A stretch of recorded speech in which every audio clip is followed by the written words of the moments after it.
దేవుని సన్నిధిలో మీకు చెప్పేటువంటి మాట ఒకటి ఉన్నది, అది చదువుకుందాం. శ్రద్ధగా ఆ మాటను మీరు చూడండి. రాజుల 2వ గ్రంథంలోకి వెళితే 6వ అధ్యాయంలో 8వ అధ్యాయంలో ఒక మాటను మనం చదువుకుందాం. మొదటి నుంచి కొన్ని మాటలు. ఒకనాడు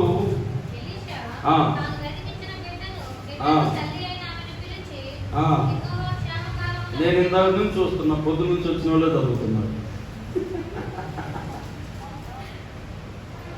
పొద్దున్న నుంచి వచ్చిన వాళ్ళే చదువుతున్నారు. మరి చర్చలు ఉన్నాం చదవలేదు అంటే మనకి ఎక్కడ పోయినా వచ్చి ఇక్కడే చదవాలన్నమాట. దేవునికి స్తోత్రం చెబుదాం. చదవండి. ఒకనాడు ఎలీషా తాను బ్రతికించిన బిడ్డకు తల్లి అయిన ఆమెను పిలిచి, యెహోవా క్షామకాలం రప్పింపబోచున్నాడు, 7 సంవత్సరముల దేశమును క్షామము కలుగునని చెప్పి నీవు లేచి నీవును నీ ఇంటి వారును ఎచ్చట ఉండుట అనుకూలం అతడి పోవుడనగా ఆ స్త్రీ లేచి దైవజనుని మాట చొప్పున చేసి, అండర్లైన్ చేసుకోండి, దైవజనుని మాట చొప్పున చేసి. అందరు చెప్పండి, దైవజనుని. ఏందండి ఆకలి అవుతుందా? పెద్దలు చెప్పండి, దైవజనుని. అబ్బా ఆకలి అయినట్టే చెప్పి మళ్ళీ చెప్పండి, దైవజనుని.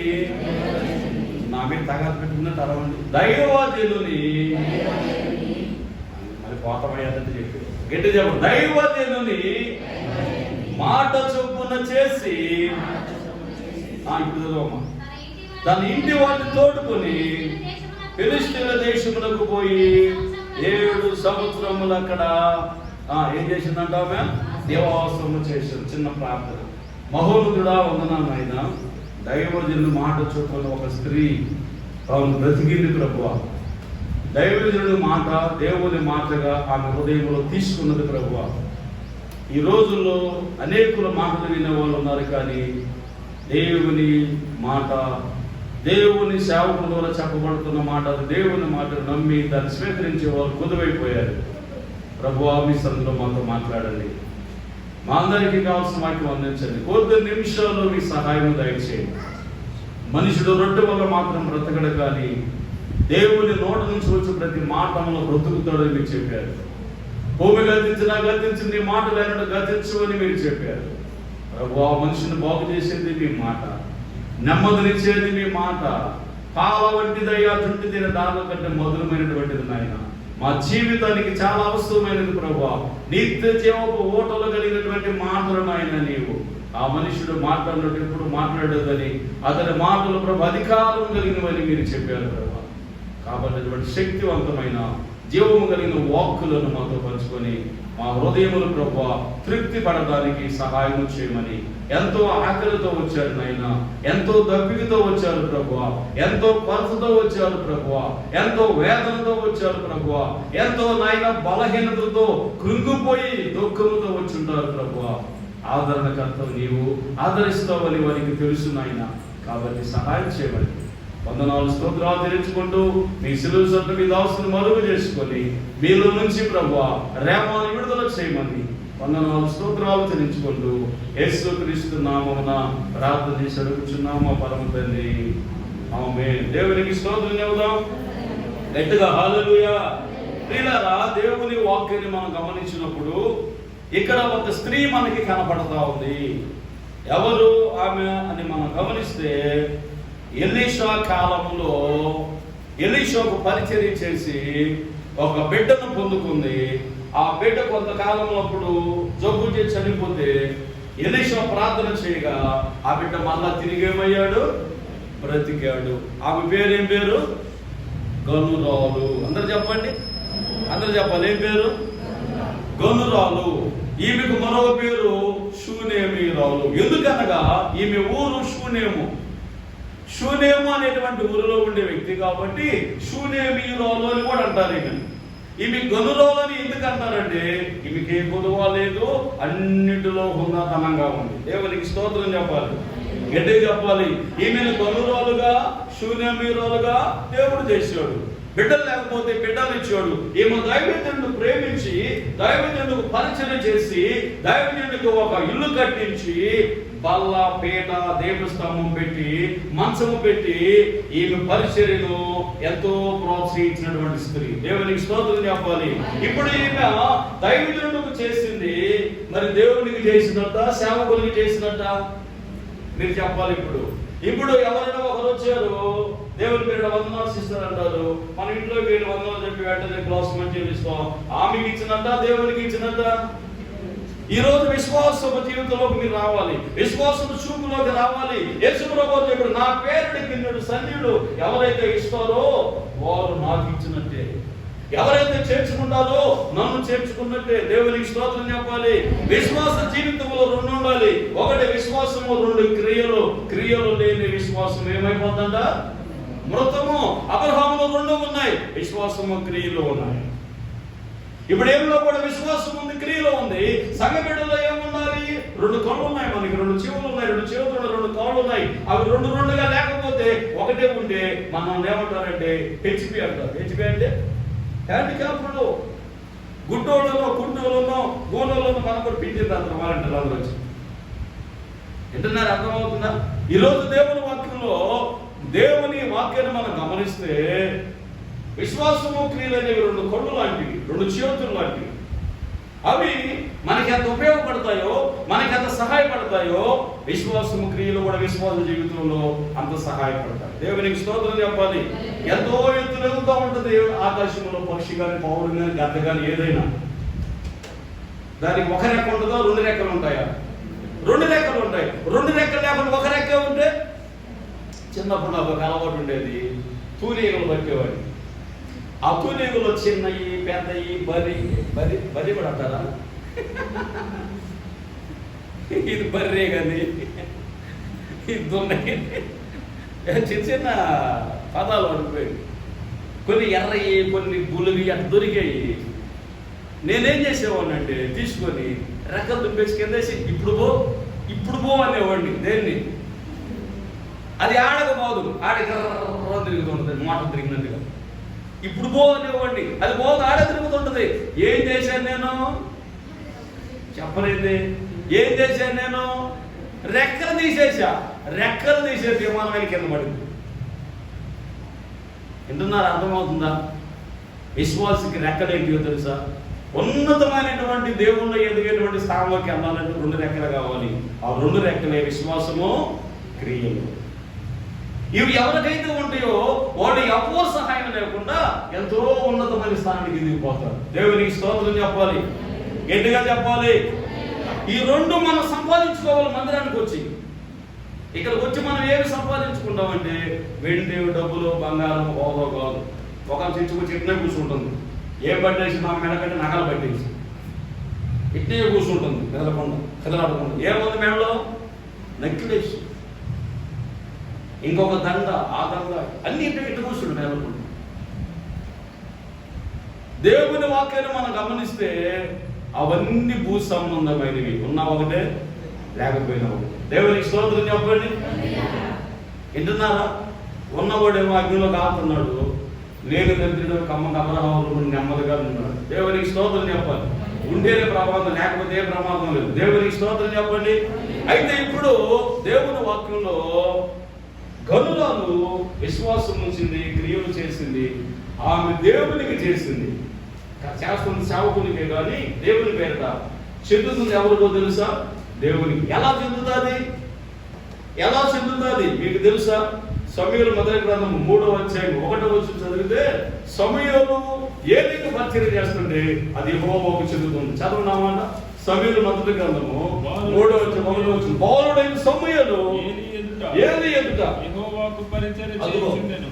సేవకునికి చేస్తుంటే అది దేవునికి అవుతుందంట. దేవునికి స్తోత్రం చెప్పాలి, గట్టిగా చెప్పండి హల్లెలూయా, గట్టిగా చెప్పాలి హల్లెలూయా. మన దగ్గరికి వస్తారు పరమేశ్వర కుమార్ అయ్య గారు, పాస్టర్ గారు. ఒకరోజు మీటింగ్ పోయి అడిగాడంట, అప్పుడే పోయి కూర్చున్నామా, ఇప్పుడే వచ్చినట్టుగా ఉంది, ఒక గ్లాస్ నీళ్ళు ఇలా అని అడిగాడు. ఒక అమ్మాయి పాడుతుంది. ఆ అమ్మాయి అంట పైకి కింద చూసి ఆంధ్రం పోయిందంట.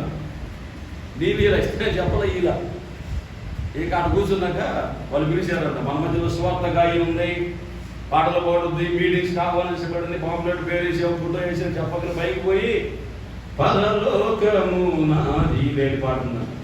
అప్పుడు ఆయన కింద ఉన్నాడట, ఒక గ్లాసు నీళ్ళు ఇమ్మంటే ఇయ్యలేదు సేవకుడికి, పరలోకం అంతా నాదేని పాడుతుంది, మాకు లేదమ్మ నీకేనన్నాడు. దేవునికి స్తోత్రం చెప్పండి. ఒక గ్లాసు నీళ్ళు ఇవ్వమంటేనే కింద ఇయ్యలేదట, పరలోకం అంతా నాదేని పాడుతుంది. మీరు వింటున్నారు ప్రియులారా? దేవుని సన్నిధిలో ఒక పెద్ద పేరు గాచిన డాక్టర్ గారు ఏం చేశాడంటే, ఎప్పుడు రోగుల మధ్య ఉండి అటు వెళ్ళొద్దామని కొండకి వెళ్ళాడంట. మంచి వాతావరణం లొకేషన్ చూద్దాం, కొండ ఎక్కుతామని ఎక్కుతున్నాడంట. కొండ మధ్యలోకి ఎక్కాడంట. ఆయన తెచ్చుకున్న వాటర్ బాటిల్ అయిపోయింది. పాపం ఎప్పుడు అంత ఎండలో ఉన్నవాడు కాదు. మధ్యలో కిందకి దిగుదామంటే చాలా దూరం ఉంది, పైన చిన్న గుడిసి కనపడతా ఉంది, పైకే దగ్గరగా ఉంది. చిన్నగా పైకి ఎక్కితే ఎవరో ఒకరు మంచిగా ఇవ్వకపోతారు అనుకోని పైకి ఎక్కాడు. చిన్న గుడిసి ఉంది, తలుపు కొట్టాడు. గుడిసి తలుపు, చిన్న పాప తలుపు వేసింది. ఏం కావాలి సార్ అని అడిగింది. ఒక గ్లాసు మంచిగా ఇస్తామని అడిగింది. ఆయన కోట్లుగా సంపాదించినటువంటి డాక్టర్ గారు ఇప్పుడు ఏమడుగుతున్నాడు చెప్పండి? ఒక గ్లాసు మంచిగా ఇస్తామని. ఆ అమ్మాయి ఇంట్లోకి వెళ్ళి గ్లాసు నిండా పాలు తెచ్చి ఇచ్చింది. దేవునికి స్తోత్రం చెప్పాలి. అప్పుడు అమ్మ, నేను అడిగింది మంచిది కదా, పాలు తెచ్చావంటే, మాకు కలిగిందే మీకు ఇచ్చామన్నా. దేవునికి స్తోత్రం చెప్పాలి.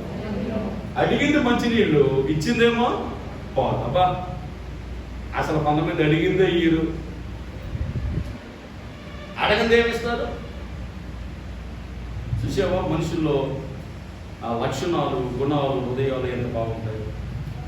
చిన్న పాప అండి. అందుకే పిల్లల్ని మనం దేవుడితో సమానం. వాడు ఎందుకు పోయి పెద్ద క్యాష్ డైరెక్టర్ లాగా నొక్కుతున్నావు, అతను మావాడు కూడా అక్కడ అటు నొక్కుతున్నాడు అంటే వాడు చూసి యాక్షన్ చేస్తున్నాడు దాని మీద.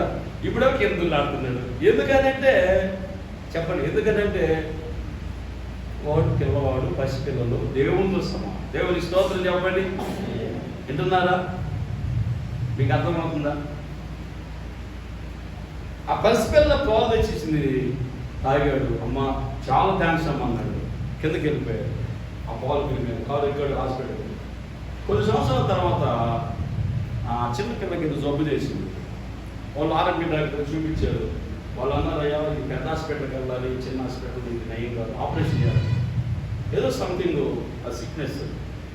సరే హాస్పిటల్కి వెళ్ళారు. ఆ డాక్టర్ గారు ఈ పాపం చూశాడు. ఈ పిల్లకి వెంటనే ఆపరేషన్ చేయాలన్నాడు. ఈ బిడ్డకి ఆపరేషన్ చేయడానికి రెడీ చేశాడు. అమ్మ నాన్న ఉరుకుతున్నారు. ఇంత పెద్ద హాస్పిటల్కి వచ్చాము టౌన్లోకి, కనీసం ఓపీ కూడా డబ్బులు కట్టడానికి లేవు వాళ్ళ దగ్గర. ఎన్ని ఎక్స్రే రాస్తాడో, ఎన్ని హాస్పిటల్ పోతే మనకు తెలుసు కదా, బ్లడ్ టెస్టులు, తర్వాత ఎక్స్రేలు అవసరం ఉన్నా లేకపోతే అన్నీ తీసుకోరు, అన్నీ తీస్తారు. ఈ మధ్యకాలంలో మన అబ్బాయి చెప్పాడు, మన సంఘంలో అబ్బాయి ఎక్స్రే తీసుకోకపోతే అన్నారంట 20,000 అవుతుందంట. నా గుండె పగిలింది, ఆ గుండె ఎక్స్రే ఎట్ట అన్నా కానీ. దేవునికి స్తోత్రం చెప్పండి. నా గుండె పగిలింది అన్నాడు. కొద్దిగా ప్రార్థన చేయని పార్టీ అన్నాడు. ఆ మాటని నా గుండె పగిలి ప్రార్థన చేశాను. ఆ గుండె కొద్దిగా ధైర్యం వచ్చింది. దేవునికి స్తోత్రం చెప్పాలి. ప్రార్థన చేసినాక చూయించుకొని వచ్చారు మొత్తాన్ని. ఏందండి హాస్పిటల్ కొద్ది 20,000 రక్త పరీక్ష అయింది, నాకు అర్థం కాదు.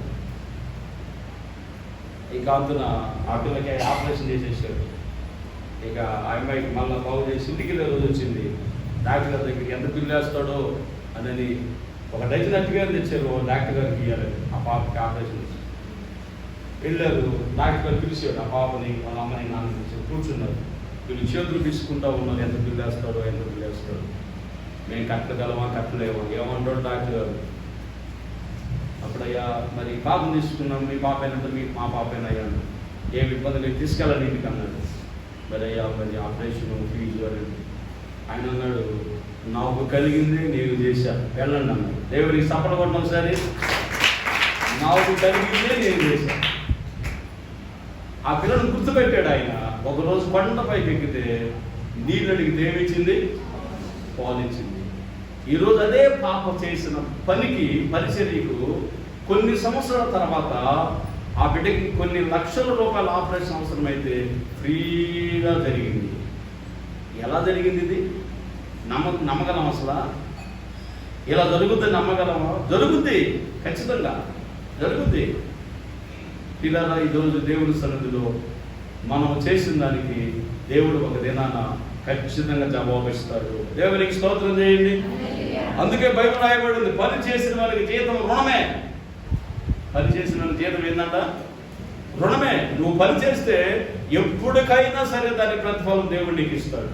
ఈ స్త్రీ గనురాలు ఎంతో పరిచర్య చేసింది, బిడ్డను పొందింది, బిడ్డ చనిపోతే మళ్ళా తిరిగి బ్రతికించుకుంది. ఇప్పుడు ఇంకొక ఆపద వస్తుంది ఈ మీదకి, మీ బిడ్డ మీదకి, మీ కుటుంబం మీదకి. అది దైవజనుడు చెప్పాడు. ఏమన్నాడంటే, అమ్మా నీవు నీ బిడ్డను తీసుకొని, నీ కుటుంబాన్ని తీసుకొని ఈ ఊరు వదిలిపెట్టి పక్క ఊరు వెళ్ళిపో. ఎందుకనయ్యా? ఈ ఊరి మీద కరువు వస్తుంది. ఈ ఊరి మీదకి ఆకలితో అలమటించే రోజులు వస్తున్నాయి. ఇందులో నువ్వు ఉండటం నాకు ఇష్టం లేదు, ఈ కరువులో పడటం నాకు ఇష్టం లేదు, కాబట్టి ఇక్కడ నుంచి నువ్వు వెళ్ళిపో అని అంటే, అప్పుడు ఆమె ఆ భర్తని బిడ్డని ఆ కొన్ని బట్టలను తీసుకొని దైవజనుడు మాట చొప్పున అక్కడి నుంచి లేచి పక్క ఊరికి వెళ్ళిపోయింది. దేవునికి స్తోత్రం చెప్పాలి, గట్టిగా చెప్పండి హల్లెలూయా. పక్క ఊరికి వెళ్ళిపోయినప్పుడు ఆమె సొంతూరు మీద కరువు వచ్చింది. ఆ కరువు ఆమె మీద, ఆమె బిడ్డ మీద, ఆమె భర్త మీద పడకుండా తప్పించబడింది. ఇక్కడ ఆమె కరువు తప్పించబడ్డ కారణం దేవుడు ఆమె కోసం పంపిన ఒక దైవజనుడు. ఎందుకు ఈ భూమి మీద దేవుడు తన సేవకులను పెట్టాడు తెలుసా? ఎందుకంటే సంఘానికి వచ్చే బిడ్డలకు వారి మీదకి ఏమైతే వస్తాయో అవి తప్పించడానికి. వారి మీదకి రోగాలు వస్తాయేమో, వారి మీదకి అపవిత్రాత్మలు వస్తాయేమో, వారి మీదకి చీకటి శక్తులు వస్తాయేమో, చేతబడి శక్తులు వస్తాయేమో, వారి మీద కరువులు వస్తాయేమో, వారి మీదకి ఇబ్బందులు వస్తాయేమో. ఎందుకు పెట్టాడు ఒక దైవజనుడు దేవుడు అంటే? ఎందుకు ఒక దైవజనుడి దగ్గరికి నేను పంపిస్తున్నాడంటే, ఒక మందిరానికి సంఘానికి ఎందుకు పంపిస్తున్నాడంటే, నీవు క్షేమంగా బ్రతకాలి. దేవునికి స్తోత్రం చెప్పండి గట్టిగా హల్లెలూయా. నీవు నెమ్మదిగా బ్రతకాలి, నువ్వు సమాధానంగా బ్రతకాలి. ఆ దైవజనుడి దగ్గరికి వెళ్ళినప్పుడు ఆ దైవజనుడితో దేవుడు మాట్లాడతాడు. అయ్యా, పలానా కాలంలో పలానా విశ్వాసకి, పలానా కుటుంబానికి అలాంటిది రాబోతా ఉంది, నువ్వు వాళ్ళతో చెప్పి అందులో పడకుండా తప్పించు అంటాడు. అది చెప్పినప్పుడు వాళ్ళు తప్పించుకుంటే ఆ విశ్వాసి అందులో పడకుండా క్షేమంగా ఉంటుంది. దేవునికి స్తోత్రం చెబుతారా? గట్టిగా చెప్పండి హల్లెలూయా. కాబట్టి ఈ రోజున దేవుడు నీ కోసమే పంపిన ఒక దైవజనుడి మాటకు నువ్వెంత విలువిస్తున్నావు? అందుకే బైబిల్లో రాయబడి ఉంది, అపోస్తల కార్యాల 3వ అధ్యాయంలో దేవుడు పంపిన ప్రవక్తలను, యాజకులను, సేవకులను, అపోస్తలులను, కాపరుల యొక్క మాటను నువ్వేం చేయాలంటే వినాలి. ఒకవేళ వినకపోతే శాపం అనేది తగులుకుంటది. అపోస్తల కార్యాల 3వ అధ్యాయము 20 వచనం చదువు. 20వ వచనంలో ఉన్నమాట 27, 21 చదవలేదా మీరు? 23 3వ అధ్యాయం 23. ఆ ప్రవక్త మాట విననివాడు, వినినవాడా విననివాడా? అది అది అది ఆ ప్రవక్త మాట విననివాడు ప్రజల్లో ఉండకుండా. చూశారా? ఇప్పుడు ఈమె ప్రవక్త మాట వినిందా వినలేదా? వినింది. కనుకనేమైంది? రాబోతున్నటువంటి ఉగ్రతను తప్పించుకుంది. ఇప్పుడు దేవుడు ఏమంటున్నాడు? అనేక మంది బిడ్డలు కూడా కొంతమంది ప్రవక్త మాట వినక వారు ఏమైపోతున్నారంటే నాశనంలోకి వెళ్ళిపోతున్నారు, శాపంలోకి వెళ్ళిపోతున్నారు. కాబట్టి ప్రియులారా, ఈ రోజున దేవుని సన్నిధిలో దేవుని వాక్కు నీతో నాతో మాట్లాడుతా ఉంది. ఒక మందిరాన్ని, ఒక సంఘాన్ని, ఒక దైవజనుడిని దేవుడు ఎందుకు పెట్టాడంటే మనలను రక్షించడానికి, మనలను కాయడానికి, మన శరీరం, మన ఆత్మలను వాళ్ళు కాయడానికి. దేవునికి స్తోత్రం చెప్పాలి. మన ఆత్మలకు వాళ్ళు కాపరి. ఏంటికంటే వాళ్ళు కాపరి చెప్పండి? మన శరీరానికి కాదు, మన ఆత్మలకు కాపరి. ఫిబ్రవరి రాసిన పత్రికలో రాయబడి ఉంటుంది, ఆత్మలకు కాపరి అయిన వారికి మరి ఎక్కువగా లోబడి బ్రతకవలేదు కదా. 13వ అధ్యాయంలో ఉంటుంది ఆ మాట. చదువుతారు ఆ మాటని. 13వ అధ్యాయం ఎన్నో వచ్చి చూడము. 17 చదవండి. మీపై నాయకులుగా ఉన్న వారికి లెక్క ఒప్ప చెప్పవలసిన వారి వలె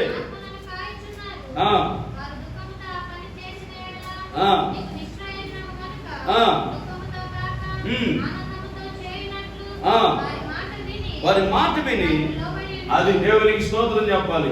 సేవకుల మాట లోపడాలి. నువ్వు ప్రియులారా, మేము మీలాగా సంఘానికి వెళ్ళినప్పుడు కాశీగరంలో వాళ్ళు రెడీ అవుతూ ఉండేవాడు. మేము వెళ్ళి చేపలు వేసేవాడు. అప్పుడు చేపలు తక్కువ ఉండేవి, పరదాలు ఉండేవి. పరదాలు వేసేవాళ్ళం, చేపలు వేసేవాళ్ళం. రమ్ము ఉండాల్సిన స్థలంలో రమ్ము పెట్టేవాళ్ళం, గజ్జలు ఉండాల్సిన స్థలంలో గజ్జలు పెట్టేవాళ్ళం.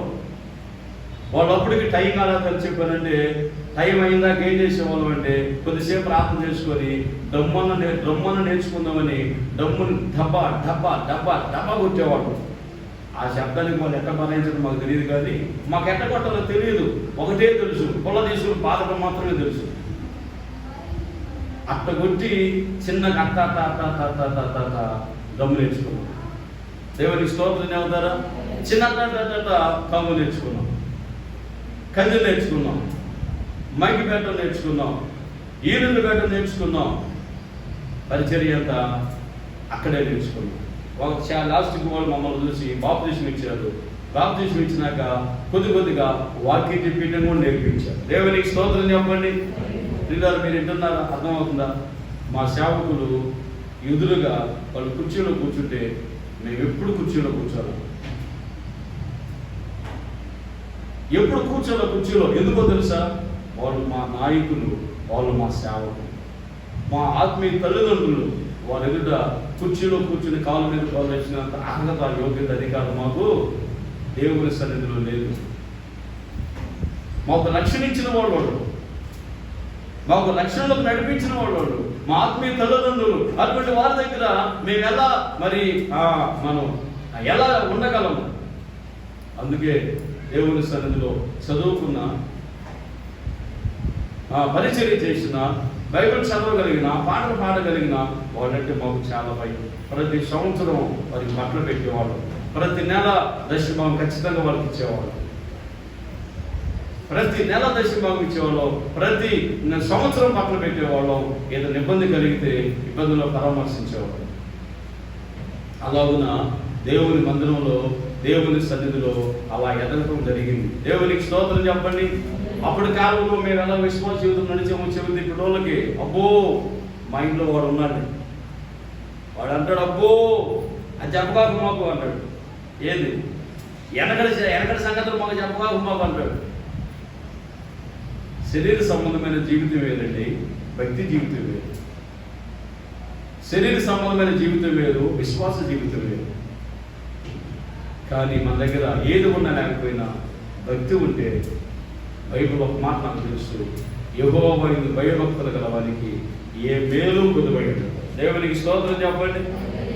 ఎక్కడుందా మాట? 34వ కీర్తన 9-10 వచనంలో ఉంటుంది అనుకుంటా. ఆ సమయం అయిపోయింది. యెహోవా యందు భయభక్తులు గల వారికి, చదవనా మాట, యెహోవాను ఆశ్రయించు వారికి. 7వ వచనం 9వ వచనం. మీకు చిన్న టెస్ట్ పెడుతున్నా. చిన్న టెస్ట్ ఏంటంటే ఏ వచ్చింది చదువుతారు చూద్దాం. నేను బైబిల్ తీలా. యెహోవాను ఆశ్రయించే వారికి ఎన్నో వచ్చినది? 10. అందరూ అమ్మాట చెప్పండి. యెహోవాను ఆశ్రయించే వారికి. కింద చెప్పుకున్న వాళ్ళు మాకు వినపడలేదమ్మా, కొద్దిగా పెద్దగా చెప్పండి. యెహోవాను ఆశ్రయించే వారికి ఏ మేలు కొదువై ఉండదో. గట్టిగా చెప్పాలి. హల్లెలూయా. ఒకరోజు పెళ్లికి పిలిస్తే పోయా, చేమూత అన్నదమ్ములు పెళ్ళి ఒకే రోజు వాక్యం చెప్పాము, పెళ్లి చేసి అంతా బాగానే ఉంది. ఆ రోజు స్ట్రైక్ అంటే మాకు తెలియదు. బంధు బండి మీద వెళ్ళే టక్కు గిక్కి చేసి బ్రహ్మాండంగా వెళ్ళాను. టక్కు కాస్త టిక్ అయింది. ఎందుకో తెలుసా? పెళ్ళి అయిపోయి అన్నం తిని బయటకు వచ్చేదానికి బండి ఆగిపోయింది. ఆ రోజు బంధు అంట. పెట్రోల్ పంపులకు తోడు కట్టారు, పెట్రోల్ పంపులకు తాడు కట్టారు. పెట్రోల్ లేదు, ఎక్కడ పోవాలో తెలియదు, పూర్తిగా ఆగిపోయింది. పెట్రోల్ బంక్ నడుచుకుంటూ పోతే లేదు, పెట్రోల్ పొందన్నారు. ఏం చేయాలి ప్రభా? దీన్ని పెట్టుకొని ఏం చేయాలి? వదిలిపెట్టిపోదామా? ఈ దూరం తీసుకెళ్తారేమో. అసలే లేక కొనుక్కున్న బండి, అది సెకండ్ హ్యాండ్ బండి. సెకండ్ హ్యాండ్ బండికి వైర్లు వేపించి, శుభలు వేపించి, అయ్యేపించి, ఇయ్యేపించి, కొత్త బండి కంటే ఎక్కువ రేటు చేసి నేను దాన్ని. అందుకే సెకండ్ హ్యాండ్ ఎప్పుడు కొనుక్కో కాదు. దేవునికి స్తోత్రం చెప్పాలి. చెప్పలేంది. సెకండ్ హ్యాండ్ మంచిదా, ఫస్ట్ హ్యాండ్ మంచిదా? సెకండ్ హ్యాండ్ బండి మోటార్ సైకిల్స్ అని చెప్పా. అట్ట చేసి సన్నేసి ఇంజిన్ పోరుకొచ్చిందని కమ్మేసి నేనేం చేశాను? ఇక దాన్ని ఏం చేయాలి నాకు అర్థం కాక ఆ పెళ్లికి వెళ్ళి కదా ఆ బండి విషయంలో చూడండి, దేవుడు నా పట్ల అలాంటి మేలు చేసేది. ఇక్కడ పెట్టడానికి మనసు ఒప్పట్లా.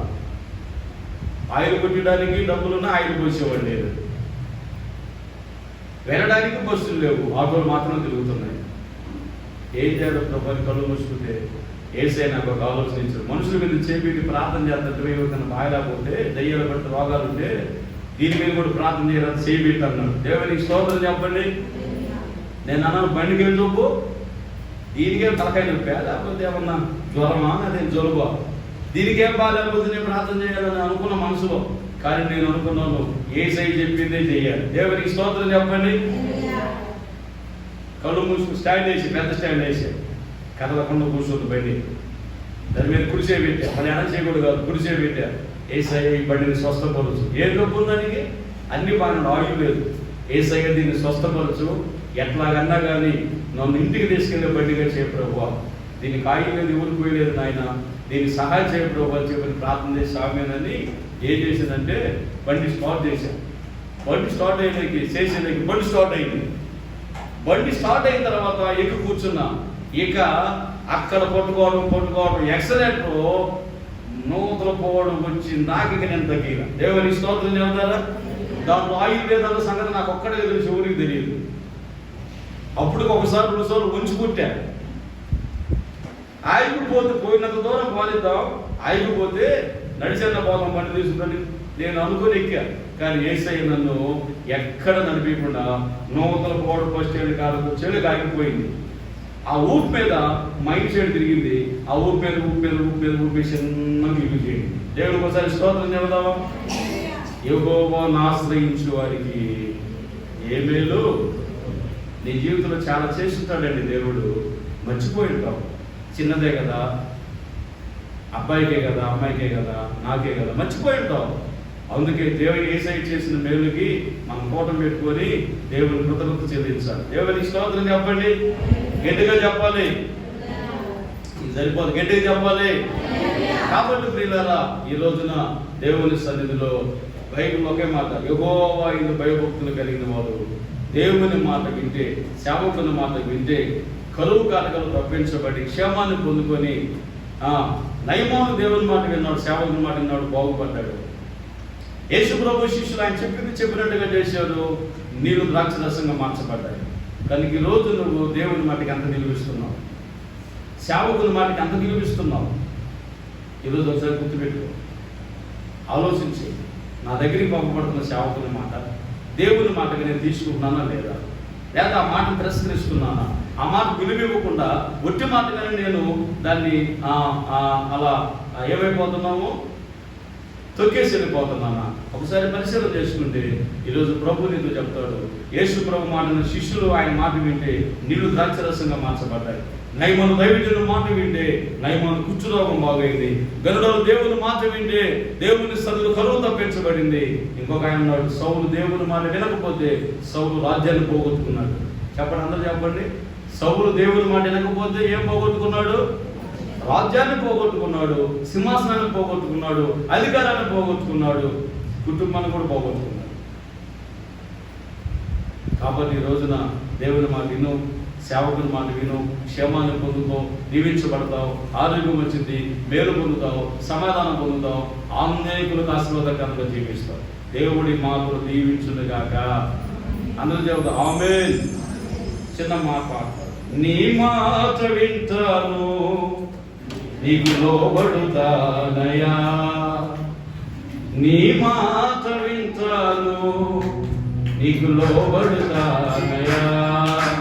వందనాలు వందనాలు యేసయ్యా, వందనాలు యేసయ్యా, వందనాలు వందనాలు యేసయ్యా, వందనాలు వందనాలు యేసయ్యా. నీ మాట వింటాను, నీకు లోబడుతానయా. నీ మాట వింటాను, నీకు లోబడుతానయా.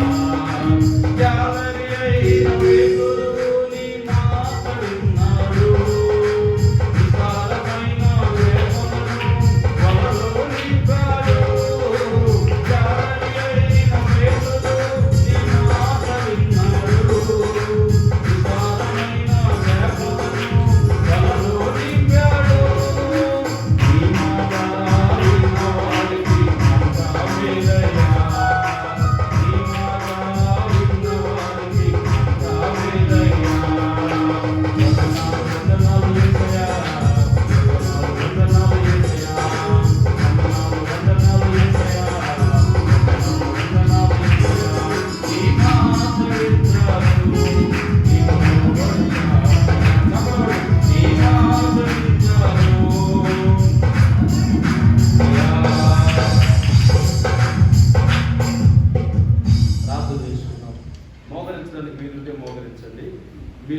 కాను చేతితో పట్టుకోండి. ఏదన్నా బలహీనత ఉంటే చేయి పైకి ఎత్తండి, ప్రార్థన చేస్తాం. ఇదే చివరి ప్రార్థన ఆశీర్వాదం. పోయేటప్పుడు కాను వేసుకోవచ్చు. మీరు వేసే కాను చేతితో పట్టుకోండి. కానుక ప్రార్థన, చివరి ప్రార్థన, ఆశీర్వాద ప్రార్థన, బలహీనత ప్రార్థన అన్నీ ఇదే. ఏదైనా సమస్య ఉంటే చేయి పైకి ఎత్తు.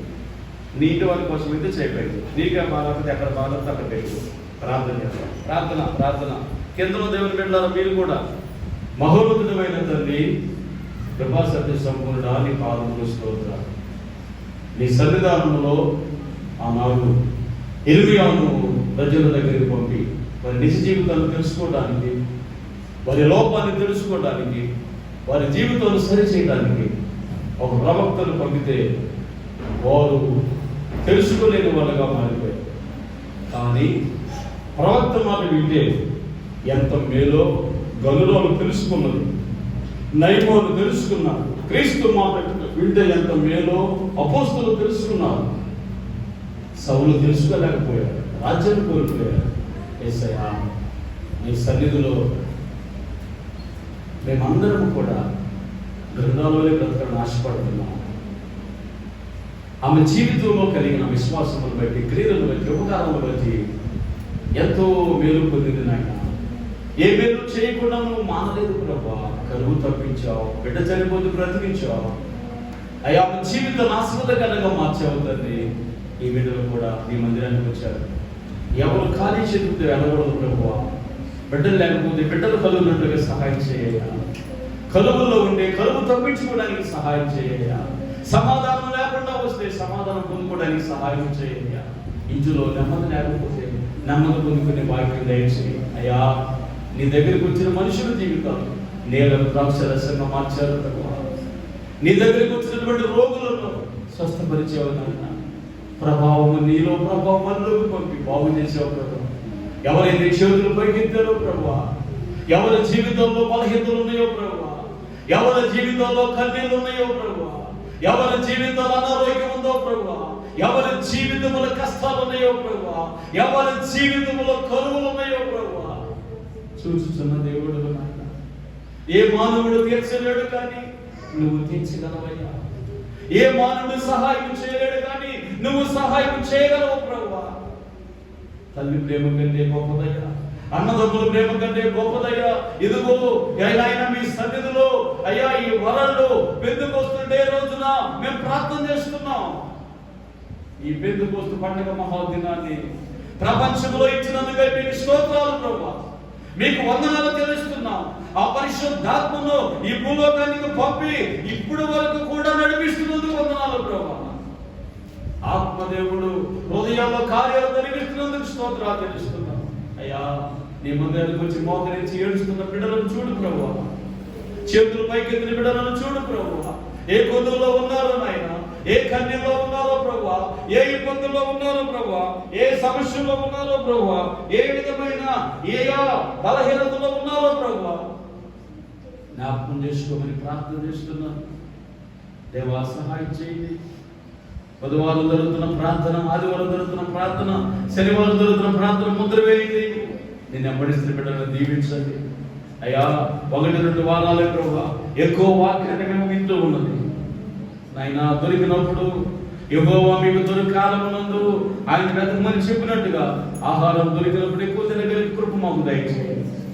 ఎంతమంది మీ మాటలు విన్నారో ప్రభువా, వారందరి జీవితం ఆశీర్వదించండి.